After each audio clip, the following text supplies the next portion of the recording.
సరేలే ఈ రోజుకి ఇంజెక్షన్ నొప్పి అంతా తగ్గిపోతుంది. రేపు నువ్వు మన ఇంటికి రా, అక్కడ బిర్యానీ వండి పెడతావు. బిర్యానీ తినాలని కూడా నొప్పి ఉంది. ఏం కాదు, రేపటికి నీ నొప్పి తగ్గిపోతుంది. రేపు బిర్యానీ వండుతా, తింటావా? రేపటి కాదు మరి అది గడ్డలకేతుంది. ఏం కాదు, తగ్గిపోతుంది. రేపు బిర్యానీ తింటే తగ్గిపోతుంది. నేను వండుతా, వస్తావా? బిర్యానీ వండి పెడతా.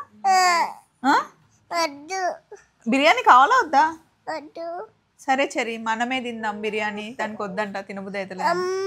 మానేసుకున్నాను, మళ్ళీ అక్కడ పడుకోవాలి వస్తుంది. అబ్బో, ఇక్కడ మా డాడీ మాల వేసుకున్నారు కదా, అక్కడ నా దగ్గర బిర్యానీ తింటే అక్కడనే పడుకోవాల్సి వస్తుందంట. దీని బాధ. అక్కడ ఎవరేమంటారు నిన్ను? సరేలే, నువ్వు రాకు, మేమే బిర్యానీ వండుకొని తింటాం. మరి చలో, మరి బాయ్ బాయ్, మేము వెళ్తున్నాం. ఓకేనా? రాకు మరి రేపు నా దగ్గరికి, బిర్యానీ వద్దు నీకు. ఓకేనా? పెద్దనాన్న ఒక్కడిని పంపించండి. ఎందుకు పెద్దనాన్నని పంపించాలి? ఇంజక్షన్ చూడాలి. మేము వెళ్ళాలంట, వాళ్ళు పెద్దనాన్నని పంపించి దీన్ని చూడాలంట. ఓదార్పు యాత్ర. ఓకేనా? పెద్దనాన్న చూస్తే తగ్గిపోతుంది నీకు.